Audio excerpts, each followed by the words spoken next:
2 Samuel 18. David reviewed his troops and appointed commanders of thousands and of hundreds over them. He then sent out the troops, a third under Joab, a third under Joab's brother Abishai, son of Zeruiah, and a third under Ittai of Gath. The king said to the troops, "I must also march out with you." "You must not go," the people pleaded. "If we have to flee, they will not pay any attention to us. Even if half of us die, they will not pay any attention to us because you are worth 10,000 of us. Therefore, it is better if you support us from the city."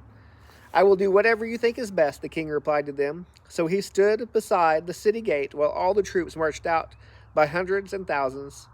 The king commanded Joab, Abishai, and Ittai, "Treat the young man Absalom gently for my sake."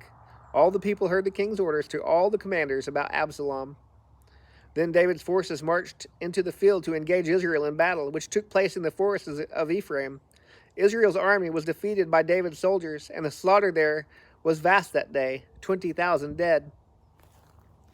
The battle spread over the entire area, and that day the forest claimed more people than the sword. Absalom was riding on his mule when he happened to meet David's soldiers. When the mule went under the tangled branches of a large oak tree, Absalom's head was caught fast in the tree. The mule under him kept going, so he was suspended in midair. One of the men saw him and informed Joab. He said, "I just saw Absalom hanging in an oak tree." "You just saw him?" Joab exclaimed. "Why didn't you strike him to the ground right there? I would have given you 10 silver pieces and a belt." The man replied to Joab, "Even if I had the weight of 1,000 pieces of silver in my hand, I would not raise my hand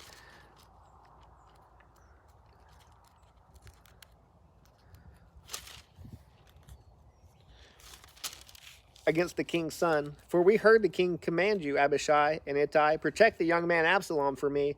If I had jeopardized my own life, and nothing is hidden from the king, you would have abandoned me."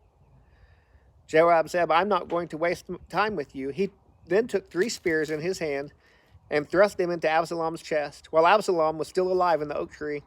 10 young men who were Joab's armor-bearers surrounded Absalom, struck him, and killed him. Joab blew the ram's horn, and the troops broke off their pursuit of Israel because Joab restrained them. They took Absalom, threw him into a large pit in the forest, and raised up a huge mound of stones over him.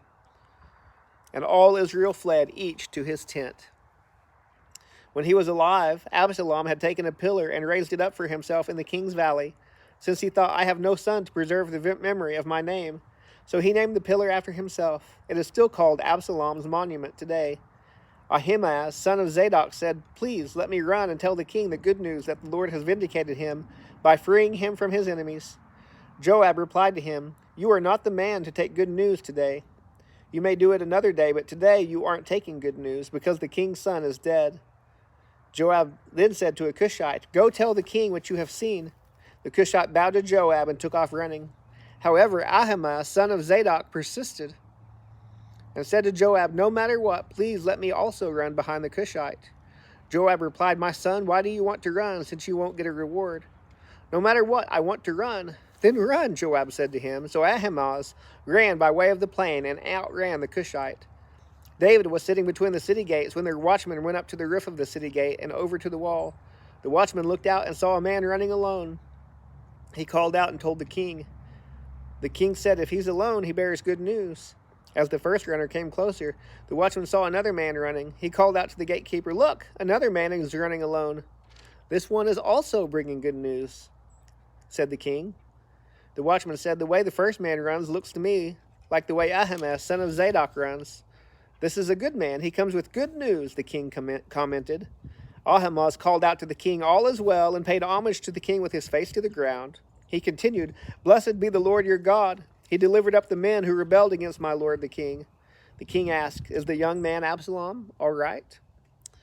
Ahimaaz replied, "When Joab sent the king's servant and your servant, I saw a big disturbance, but I don't know what it was." The king said, "Move aside and stand here." So he stood to one side. Just then the Cushite came and said, May my lord the king hear the good news. The Lord has vindicated you today by freeing you from all who rise against you."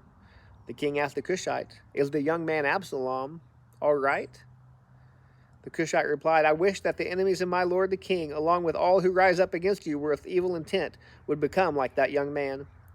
The king was deeply moved and went up to the chamber above the city gate and wept. As he walked, he cried, "My son Absalom, my son Absalom!